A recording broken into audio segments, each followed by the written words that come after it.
ఎదగగలిగే విషయాలను మాకు తెలియచేసిన విధానాన్ని బట్టి నీకు వందనాలు. నిజంగా తండ్రి, ఈరోజు చాలా చక్కగా నాయన నీ మాటలు చెప్పే మీ ఆత్మ సహాయమును నడిపింపును తమ్ముడికి ఇచ్చిన విధానాన్ని బట్టి నీకు వేలాది వందలాది స్తుతులు స్తోత్రములు. నిజమే ప్రభువా, నేను దేవుడిగా మాకు ప్రత్యక్షమైనప్పుడు మేము పాపాత్ములుగా మేము కనపడతాము నాయన. ఆ స్థితిని గ్రహించలేని దౌర్భాగ్యమైన స్థితి నుండి మమ్మల్ని విడిపించండి. నీ శక్తిని శంకించే శోధించే దౌర్భాగ్యమైన స్థితి నుండి మమ్మల్ని దూరం చేయండి. నిజంగా నాయన పేతురు, నిజంగా నేను పాపాత్ముని అన్న కారణము, అయ్యో నీవు దేవుడవే, నీ దైవత్వాన్ని నీ శక్తి సామర్థ్యాన్ని నేను నమ్మలేదు, ఎంత పాపాత్ముడని అనే ఆలోచన నిజంగా తండ్రి మీరు ఇచ్చిన విధానాన్ని బట్టి మీకు స్తోత్రాలు. అయ్యా, మా జీవితాలలో కూడా తండ్రి మా పరిస్థితులు అలసిపోయినప్పుడు దేవా నీవు ఈ పని చేయమని మాతో మాట్లాడినప్పుడు దయచేసి చేయగలిగే సామర్థ్యాన్ని, చేయగలిగే మనస్సును మా అందరికీ దయచేయండి ప్రభువా. దేవా, ఇంకొద్ది మాటలను తండ్రి మేమందరము ఆలోచించడానికి పూనుకొని ఉండగా మీ ఆత్మ నడిపింపును, మీ ఆత్మ సహాయమును చెబుతున్న నాకును వింటున్న ప్రతి ఒక్క బిడ్డకిని దయచేయండి. మరొకసారి నాయన చెప్పే ధన్యతను మాకు ఇస్తున్నారు, ఆ విధంగా బ్రతికే ధన్యతను కూడా మాకు దయచేయమని, అయా తాను నిలుచుచున్నాను అనుకున్నవాడు పడుకున్నట్లు జాగ్రత్తగా చూసుకునే మనసును మాకు దయచేయమని, సాతాను ఎలాగైతే అవ్వమ్మను వారి హృదయాలను మోసపరిచిందో నాయన మమ్మల్ని మోసం చేయగలదనే భయాన్ని మేము కలిగి ఉండి ఎలవేళలా తండ్రి నాయన వాక్యములు ఎదుగుతున్నా చెబుతున్నా వింటున్న మేమందరము కూడా అయా తండ్రి ఆ వాక్యానుసారంగా బ్రతికే జీవితాన్ని తండ్రి దయచేయమని నీ పాదాల చెంత వేడుకునే స్థితిని కూడా మాకు దయచేయమని, దేవా ప్రార్థనాపూర్వకముగా నీ సన్నిధానంలో ఉన్నామని భయాన్ని భక్తిని మేము కలిగి శ్రద్ధతోనూ ఆసక్తితోనూ అయ్యా నేను వినడానికి మాకు సహాయం చేయమని మరొకసారి తండ్రి, నిజముగా తండ్రి మీ ప్రేమని మేము చూస్తున్నప్పుడు నేను స్తుతించకుండా ఉండలేకుంటూ నీకు కృతజ్ఞతాస్తుతులు చెల్లిస్తూ మనుషులు కూడా మమ్మల్ని అందరినీ మరుగుపరిచి మీ నామానికి సకల మహిమయు ఘనత ప్రభావములు పొందుకొనమని యేసు నామములో అడుగుతున్నాము తండ్రి, ఆమేన్. మరొకసారి కూడి వచ్చిన మీ అందరికీ కూడా మన రక్షకుడు ప్రభు అయిన యేసుక్రీస్తు వారి పేరిట నా హృదయపూర్వకమైన వందనాలు. అందరూ బాగున్నారా? సంతోషంగానే ఉన్నారా? ఓకే.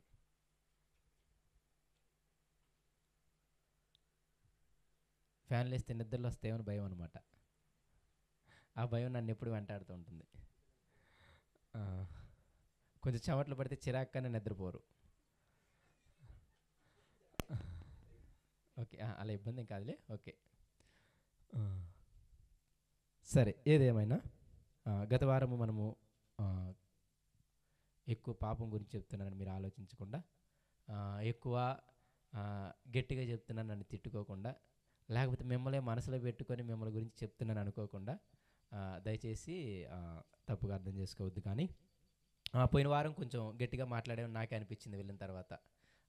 మరి అలా ఆలోచిస్తూ ఉన్నప్పుడు అంటే ఇర్మియా గారు వాడిన మాటలు అవి మీ అందరికీ అభ్యంతరకరంగా ఉంటాయేమో అనిపించింది. కానీ సరే, ఏదేమైనా అది దేవుడి ఆవేదన అనేది మీరు ఒక వెనక చూడగలిగితే, ఒక భర్త ఆవేదన, ఒక భార్య ఆవేదన ఎలా ఉంటుందో, భర్తని భార్యని మోసం చేసినప్పుడు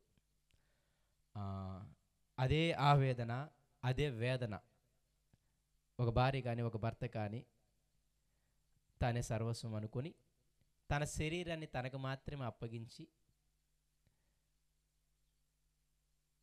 ఎంతగానో పవిత్రంగా ఉండాల్సినటువంటి ఒక స్త్రీ పురుషుడు మోసం చేసినప్పుడు ఎలాగైతే వేదనకు చెందుతాడో, ఎలా అయితే బాధపడతాడో, అదే బాధ దేవుని బాధని జ్ఞాపకం పెట్టుకొని ఆ మాటల్లో నుండి వచ్చిన మాటలే, ప్రతి ముద్దుతో ప్రతి రాతితో మీరు వ్యభిచరించారని అన్నా, ఇదిగో వ్యభిచారం చేసే స్త్రీకి ఉన్నంత ధైర్యం నీకుంది. అటువంటి భయంకరమైన మాటలు అంటున్నప్పటికీ కూడా నేను మళ్ళీ చెబుతున్నాను, ఆయన యొక్క దుఃఖాన్ని, ఆయన యొక్క బాధని, ఆయనకి ఎంతగా అక్కడ వాడబడిన మాటలు ఏంటి అంటే, ఇజ్రాయేలు గురించి విశ్వాసఘాతుకురాలా అనే మాట వాడతాడు, యోధా గురించి ద్రోహురాలా అని మాట వాడతాడు. ఆ ఇర్మియా పత్రికలో ఇజ్రాయేలీని అక్కతో పోలుస్తూ, యూదుల్ని చెల్లితో పోలుస్తూ, వాళ్ళిద్దరికి పెట్టబడిన పేర్లు ఏంటంటే విశ్వాసఘాతకులు. నమ్మాను, సర్వస్వం మీరు అనుకున్నాను. అక్కడ చెప్పింది కూడా భార్యాభర్తల మధ్య పోలికే. మీకే ఎక్కువ తెలుస్తుంది నాకంటే కూడా.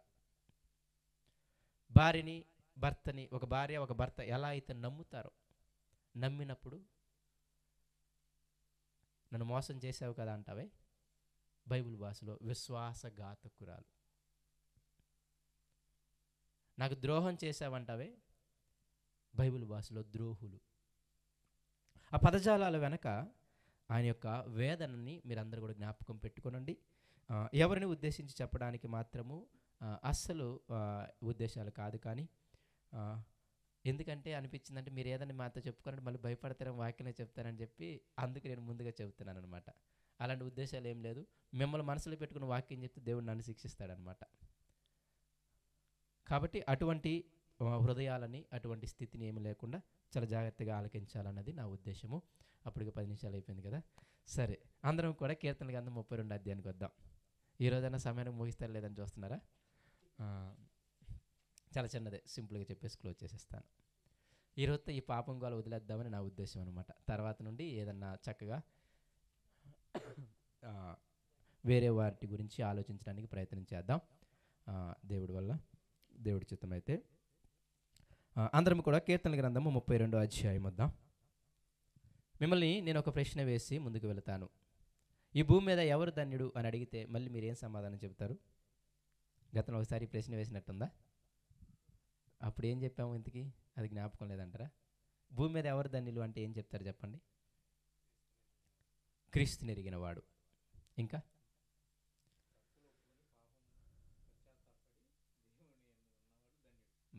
నా హృదయం లేదా బాబాయ్ చెప్పాడు. దేవునికి స్తోత్రం. పాపాలు చేయనివాడు ధన్యుడు. పాపాలు చేయనివాడు ధన్యుడా? చేయనివాడు ధన్యుడు. దాన్ని విడిచిపెట్టినోడు. దానికంటే నీ దానికి ఎక్కువ ఓటేస్తాను నేను. పాపం చేయనివాడు ఎవడుండడో. కాబట్టి పాపం చేయనివాడు ధన్యుడు కాదు. కానీ ఓకే, తర్వాత మాట. అలానే తప్పేం కాదు. పాపం చేయనివాడు నిజంగానే ధన్యుడే, ఎందుకంటే తర్వాత శిక్ష రాదు కాబట్టి. ఇంకేం చెప్తారు చెప్పండి? ఇంకెవరు ధన్యుడు అంటే ఆయనలో పరిపూర్ణముగా ఉన్నవాడు ధన్యుడు. ఇంకా పరలోకానికి వెళ్ళినోడు ధన్యుడు. భూమిని వదిలేశాడు అన్న. ఓకే, అక్కడికి వెళితేనే ధన్యుడు. ఇంకా సరే, దావీదు గారు ఎవరు ధన్యులు అంటున్నారు? మొదటి వచనం చదవండి. తన అతిక్రమములకు పరిహారము నొందినవాడు, తన పాపమునకు ప్రాయశ్చిత్తము నొందినవాడు ధన్యుడు. యెహోవా చేత నిర్దోషి అని ఎంచబడినవాడు, ఆత్మలో కపటము లేనివాడు ధన్యుడు. దావీదు గారు కొన్ని అధ్యాయాలు చెప్తాను, అవి రాసుకొని మీరు తర్వాత చదవండి. కీర్తన గ్రంథం 6వ అధ్యాయము, 32వ అధ్యాయము, 38వ అధ్యాయము, 6, 32, 38, 51, 102, 130, 143, 7 వచ్చాయన్ని. 7 అధ్యాయాలు వచ్చాయా? అన్ని కీర్తన గ్రంథమే. కీర్తన గ్రంథము 6, 32, 38, 51, 102, 130, 143. ఈ 7 అధ్యాయాలని పశ్చాత్తాపపు అధ్యాయాలు అని అనొచ్చు అనమాట. నేను ఎందుకు ఈ మాట చెబుతున్నాను అంటే, క్రైస్తవుని జీవితంలో పశ్చాత్తాపం అనగా రిపెంటెన్స్ అనేది చాలా ప్రాముఖ్యం. అయితే కొత్త నిబంధనలో ఈ పశ్చాత్తాపాన్నే మారు మనస్సు అంటారు. అవునా కదా? మారు మనస్సు అంటారు. కుదిరితే వచ్చేవారు మారు మనస్సు గురించి చెప్పడానికి ప్రయత్నం చేస్తాను. మారు మనస్సుకి ఇంగ్లీష్లో పదం చూడండి, రిపెంటెన్స్ అని ఉంటుంది. అంటే మారు మనసు అన్నా సరే పశ్చాత్తాపడటం అని అర్థం. అయితే నేను అంటాను, అసలు పశ్చాత్తాపడటం అంటే ఏంటి? విరిగి నలిగిన హృదయం అంటే ఏంటి? విరిగి నలిగిన మనస్సు అంటే ఏంటి అని అడిగితే మీరేం చెప్తారు చెప్పండి? ఓకేనా? నా ప్రశ్న అర్థమైందా? ప్రశ్న అర్థమైందా?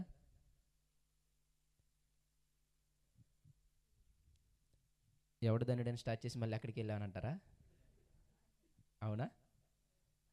ఆ దాని నుండి వచ్చిన మాట ఈ మాట అనమాట. అందుకు చెబుతున్నాను. ఇది దావీదు గారే రాశారు. దావీదు గారు 51 అధ్యాయానికి రండి, అక్కడ చేయించి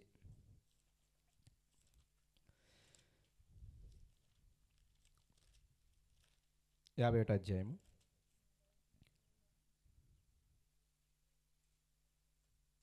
16వ వచనము. ప్రభువా, క్షమించండి, నీవు బలిని కోరువాడవు కావు, కోరిన ఎడల నేను అర్పించుదును. దహన బలి నీకు ఇష్టమైనది కాదు, ఒకవేళ కోరింటే ఇంకా ఎక్కువ ఇచ్చేసి అర్పించేవాడిని. విరిగిన మనస్సే దేవునికి ఇష్టమైన బలులు. దేవా, విరిగి నలిగిన హృదయమును నీవు అలక్ష్యము చేయవు. ఈ మాట ఎక్కడి నుండి వచ్చింది అంటే, బాగా పాపం చేశాడు, దేవుడు బాగా తోలు తీశాడు, ఆ తర్వాత ఆయనకు వచ్చిన మాట ఇది. అర్థమవుతుందా?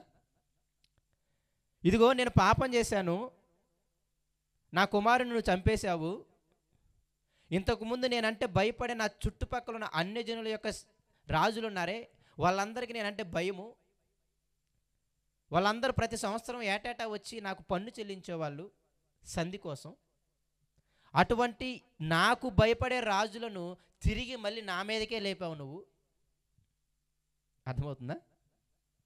మొదటిదేమో పాపం చేశాను, నా సొంత కుమారుని చంపేశావు. ఆ పాపం వల్ల నేనంటే భయపడే రాజులు ఇప్పుడు నన్ను చంపడానికి చుట్టుముట్టారు.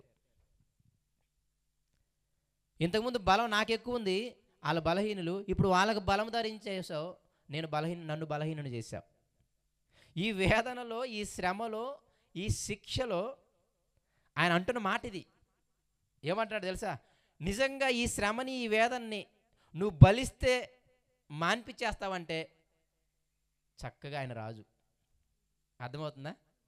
నీకిష్టమైన ఎక్కడెక్కడ బలిసినవి, ఎక్కడెక్కడ ఆరోగ్యకరమైనవి ఉంటాయో, ఒంగోలు గిత్తలు ఫేమస్ అంట, కాబట్టి అక్కడ గిత్తలు తెప్పించి నీకు ఇవ్వగలను బలి.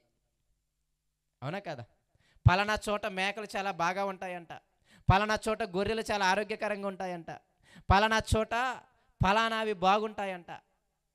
నువ్వు కోరుకుని, ఇదిగో నేను పడుతున్న ఈ వేదన ఉందే, నన్ను శిక్షిస్తున్న ఈ శిక్ష ఉందే, ఈ వేదనని, ఈ శిక్షను నువ్వు తీసేస్తానంటే, ఒకవేళ బలిస్తే ఈ శిక్షని, ఈ వేదన నువ్వు తీసేస్తానంటే, అప్పో సొప్పు చేసైనా నేనేం చేస్తాను తెలుసా? ఫేమస్ అయినవి అన్నిటిని తీసుకొచ్చి బలిచ్చేస్తా.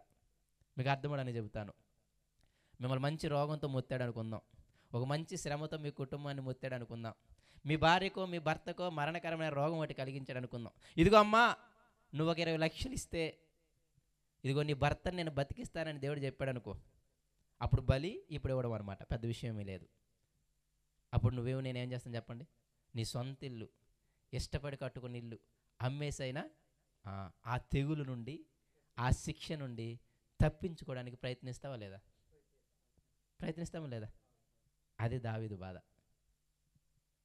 నువ్వు నా కుమారుని తిరిగి బ్రతికిస్తానంటే, నువ్వు ఇదిగో ఈ రాజులను మళ్ళీ నా చేతి కింద ఉంచుతాను అంటే, ఇదిగో నీకు కావాలన్నీ బలిచేస్తా. కానీ విషయం ఏంటంటే, నీకు అది అవసరం లేదు. నా 20 లక్షలు ఇచ్చినా నా కుటుంబానికి నువ్వు పట్టిన తెగులుందే, నువ్వు తెచ్చిన తెగులుందే, దాన్ని మాత్రం నువ్వు తీయట్లేదు. తీను అంటున్నాడు, తీయట్లేదు కదా, తీను. అదే ఆయన ఉద్దేశం. నీవు బలిని, మళ్ళీ ఆ మాట చదవండి, నీవు బలిని కోరువాడవు కావు, కోరినడలు నేనేం చేస్తాను? అర్పించేస్తా. పెద్ద విషయమేం కాదు నాకు. నేను అదే అంటాను మీకు. మీ కుటుంబంలో ఒక బాధని, ఒక శ్రమని, ఒక వేదనని, ఒక తెగులుని పోగొట్టుకోవాలి, కొంత ఖర్చు అవుతుందంటే అప్పో సొప్పో చేసో, తల తాకట్టెట్టో, ఉన్నదంతా ఊడ్చి అమ్మేసుకోనో, భర్తనో భార్యనో బిడ్డనో కాపాడుకోవడానికి ప్రయత్నిస్తారా లేదా? కానీ విషయం ఏంటి అంటే, మీకు వచ్చిన ఆ తెగులుని, మీకు మీ కుటుంబానికి పట్టిన ఆ తెగులుని, లేకపోతే ఆ శిక్షని మీరిచ్చే ధనముతో నేను నయం చేయను. అయ్యా, మరి దేనితో నయం చేస్తావంటే, అది కూడా దావీదుకి తెలుసు. దేనితో నువ్వు నయం చేస్తావంటే, ఒక విరిగిన మనస్సుతో, ఒక నలిగిన హృదయముతో, ఇదిగో నీ దగ్గరకు వచ్చి నేను గోజాడితే దాన్నే పశ్చాత్తాపం అంటాడనమాట. విరిగి నలిగిన మనస్సు, పశ్చాత్తాపం మనస్సు అనగా ఇటువంటి మనసుతో కానీ నేను వస్తే మాత్రం నువ్వేం చేస్తావు? అస్సలు అలక్ష్యం చెయ్యవు.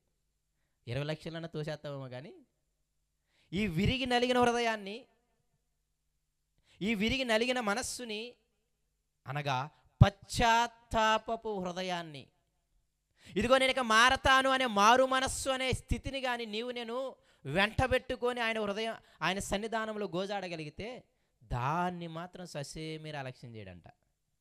ఎంత బ్యూటిఫుల్ అనమాట. మీకు అర్థమవుతుందా?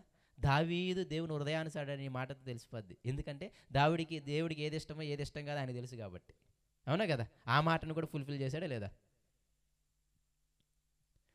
ఎందుకు నేను ఇంత వివరించి చెప్తానికి ఇష్టపడుతున్నాను అంటే పశ్చాత్తాప హృదయం చాలా ఎక్సలెంట్ థింగ్ అనమాట.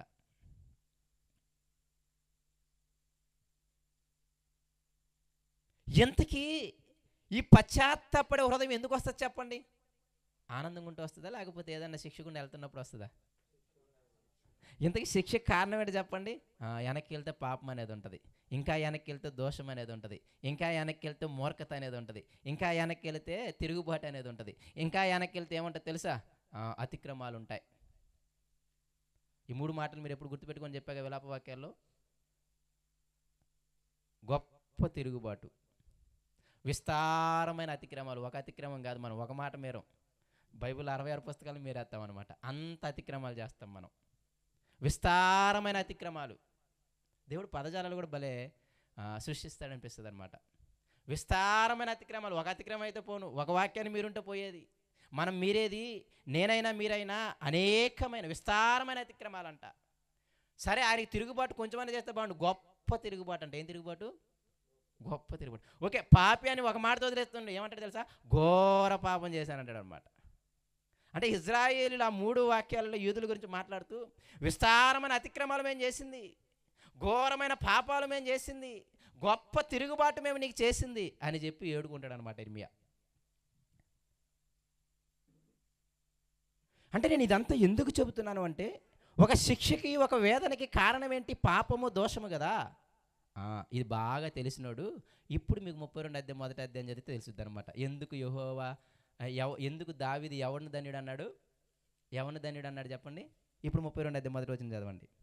తన అతిక్రమములకు పరిహారము నొందినవాడు, తన పాపమునకు ప్రాయశ్చిత్తము నొందినవాడు ధన్యుడు.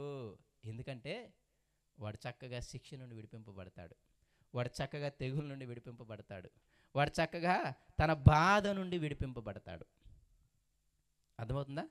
ఎందుకు దావీదు అరే నీ దోషాలని పరిహరించుకో, అలా పరిహారం ఎవరి దగ్గర?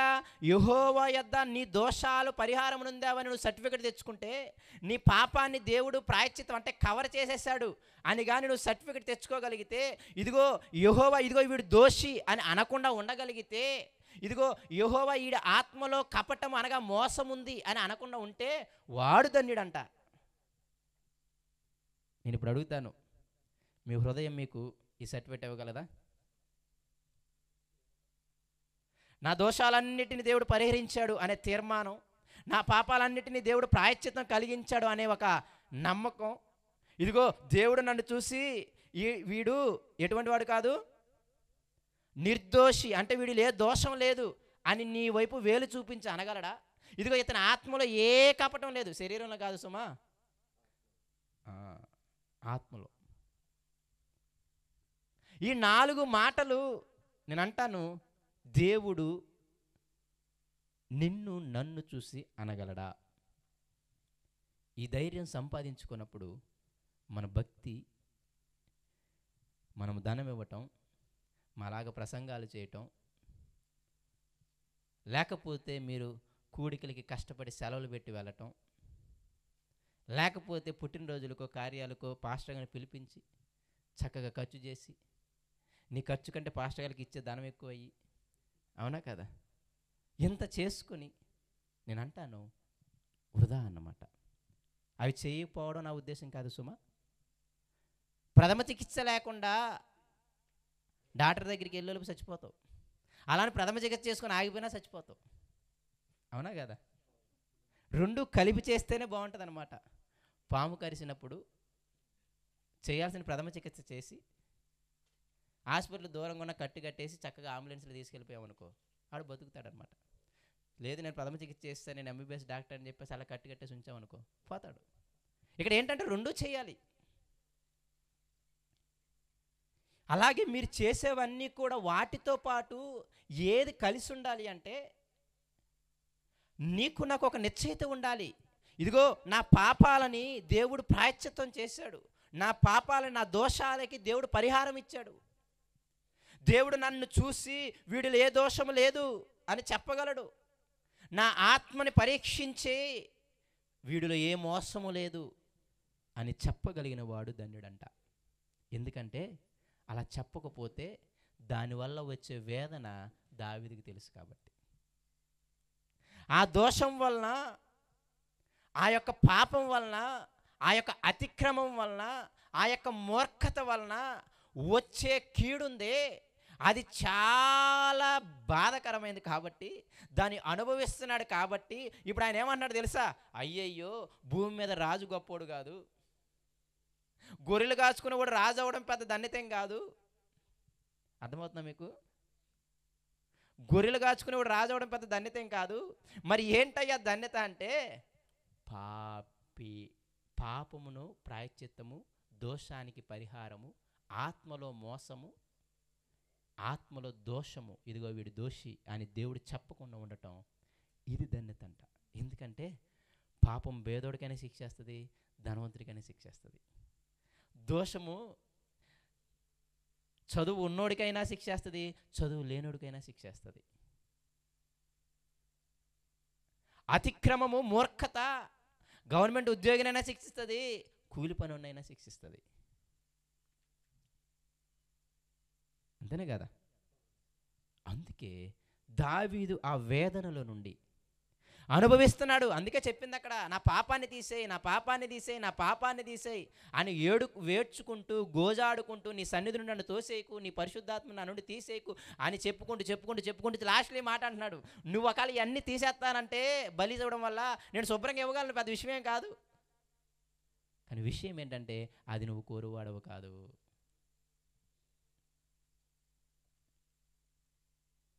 ఆ పశ్చాత్తాపపడి, ఆ విరిగి నలిగిన మనసుతో, ఆ హృదయముతో ఎవడైతే దేవుడి దగ్గర తమ దోషాలకు పరిహారము పొందుకొని, తమ పాపానికి ప్రాయశ్చిత్తం కనుక్కొని, ఇదిగో వీడి దగ్గర ఏ దోషము లేదు, వీని ఆత్మలో ఏ కపటము మోసము లేదు అని ఎవడైతే సర్టిఫికెట్ పొందుతాడో వాడు ధన్యుడయ్యా.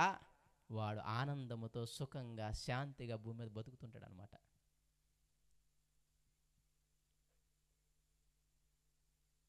ఎందుకు ఈ మాట అన్నాడు అంటే, పాపం యొక్క స్థితి అటువంటిది. అందుకే ఏమంటున్నాడు చూడండి, 38 అధ్యాయానికి రండి. 38 అధ్యాయం, 6 అధ్యాయము, 32 అధ్యాయం, 38 అధ్యాయము, వీటి 3 చోట్ల ప్లేస్ ఉంచండి, అక్కడికక్కడికి తిప్పుతూ ఉంటాను, అంతకుమించి ఇంకెక్కడ తిప్పను. ఓకేనా?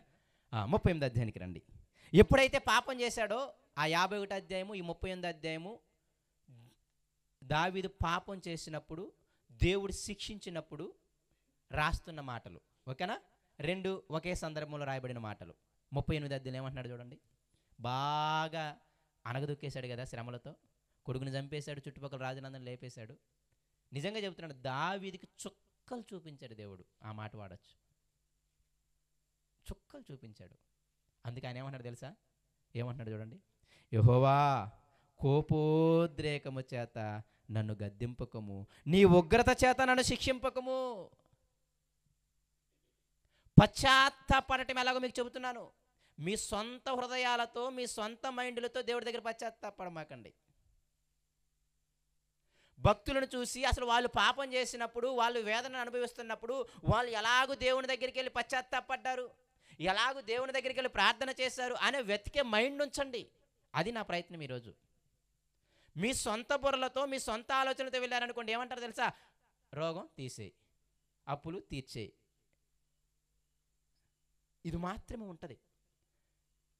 నువ్వు కనికరపూర్ణుడివి, కరుణామయుడివి, దయామయుడివి, కాబట్టి నువ్వు నీ అన్నీ తీసేయగలవు అంటావు. కానీ మీకు మళ్ళీ చెబుతున్నాను, ఒక పాపం చేసి, ఒక దోషము చేసి, ఒక అతిక్రమం చేసి, ఒక మూర్ఖత చూపించి శిక్ష అనుభవిస్తున్న నీవు నేను దేవుని దగ్గరికి వెళ్ళి ముందు పలకాల్సిన మాట ఏంటి తెలుసా?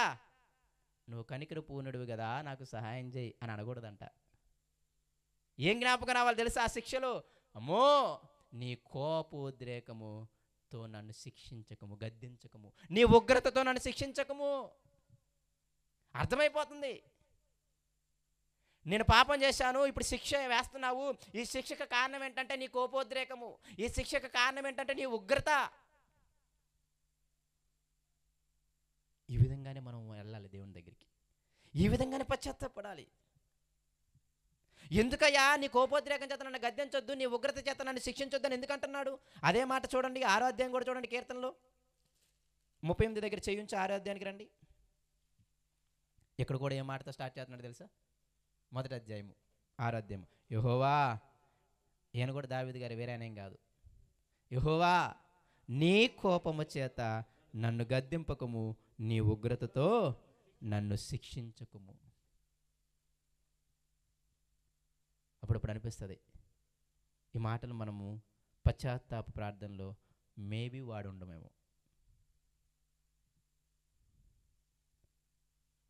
ఎందుకయ్యా నీ ఉగ్రత దినమందు నన్ను, నీ కోపోద్రేకత నన్ను గద్దించమాకు, నీ ఉగ్రతతో నన్ను శిక్షించమాకు అంటున్నాడంటే ఆ ఉగ్రతకి, ఆ కోపానికి ఈయన తట్టుకోలేకపోతున్నాడు. ఏమంటున్నాడు చూడండి, 38వ అధ్యాయం 2వ వచనం. అక్కడ చేయించి ఇక్కడ చేయించండి. నీ బాణములు నాలో బాగా గట్టిగా నాటి ఉన్నవి, నీ చెయ్యి నా మీద భారముగా ఉన్నది. ఏమన్నాడు తెలుసా? ఎందుకయ్యా నీ ఉగ్రతను దయచేసి నా మీద దింపమాకు, దయచేసి నీ కోపోద్రేకం చేత నన్ను గద్దించమాకు అంటున్నాడంటే ఆల్రెడీ నువ్వు పొడిచిన బాణాలు ఉన్నాయే చాలా గట్టిగా ఉన్నాయి. ఆల్రెడీ నువ్వు నా మీద చెయ్యి చాపావే, ఇప్పుడు దాకా నీ చెయ్యి ఆశీర్వాదానికి గుర్తు అనుకున్నానే, ఓ అమ్మో, ఇప్పుడు నీ చెయ్యి నేను మొయ్యలేకుండా ఉన్నాను. నీ చెయ్యి నా మీద ఎలా ఉందంట? భారంగా ఉందంట. ఆ శ్రమను వర్ణిస్తున్నాడు, ఆ శ్రమను వర్ణిస్తున్నాడు. అమ్మో, నీ ఉగ్రతని, నీ యొక్క కోపోద్రేకాన్ని నేను తట్టుకోలేను, అందుకే దయచేసి నీ ఉగ్రతని నా మీద చూపించమాకు, నన్ను శిక్షించమాకు, నీ కోపోద్రేకాన్ని చేత నన్ను గద్దించమాకు. ఆల్రెడీ నువ్వు పొడిచిన బాణాలు ఉన్నాయే, నేను చేసిన పాపానికి నువ్వు వేసిన శిక్ష ఉందే, ఆల్రెడీ ఇది చాలా గట్టిగా ఉంది. ఆల్రెడీ నువ్వు నా మీద చేయి చాపేశావు, చాలా భారంగా ఉంది. ఇందాక 88వ అధ్యాయంలో కూడా చదివాం కదా, నీ చెయ్యి నా మీద చాలా బరువుగా ఉందన్నాడా లేదా భక్తుడు? అదే ఇందాక 36వ అధ్యాయం కూడా చెప్పాను కదా, అక్కడ కూడా ఒక మాట వాడతాడు చూడండి, 36లో.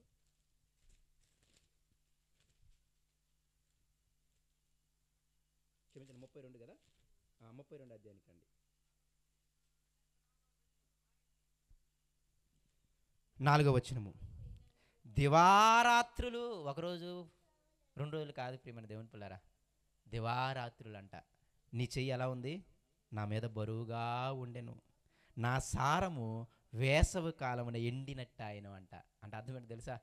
వేసవి కాలం ఎలా అయితే క్షీణించిపోతామో అలాగే నా గుజ్జంతా అయిపోయిందని అర్థం. ఇంగ్లీష్లో చాలా చక్కగా ఉంటుంది అనమాట. My strength was dried up as by the heat of summer అనమాట. వేసవి కాలం ఎలాగైతే అలసట వచ్చిపోయి చచ్చిపోతాం, ఆడ పడిపోతాం చూసావా, అలా అయిపోయిందంట నా యొక్క బలం. మరి దివారాత్రములు ఆయన చేయి జాపితే ఆడ, దివారాత్రములు ఆయన బాణాలు వేస్తే ఆడ తట్టుకుంటాను చెప్పండి? నేను మళ్ళీ చెబుతున్నాను, పశ్చాత్తాపము, విరిగి నలిగిన హృదయము అంటే ఎలాంటి ప్రార్థన ఉంటుందో, పశ్చాత్తాపడటంలో ఎటువంటి మాటలు ఉంటాయో, ఎటువంటి హృదయం ఉంటుందో మీకు పరిచయం చేయాలని నా ఉద్దేశం. అంతే. మీ సొంత హృదయాలతో, మీ సొంత ఆలోచనలతో పశ్చాత్తాపడటానికి ప్రయత్నం చేయమాకండి. అలా పడే పని అయితే ఈ కీర్తన గ్రంథం ఇది ఎందుకు రాయడం? అంతనే కదా దేవుడు అని అంటున్నాడు. నీ కోపోద్రేకము, నీ ఉగ్రత దయచేసి నన్ను శిక్షించమాకు. నీ బాణాలు తట్టుకోలేకపోతున్నాను, నీ చెయ్యి నా మీద చాలా భారంగా ఉంది. ఒకరోజు భారం ఉంటే సరిపోయేది.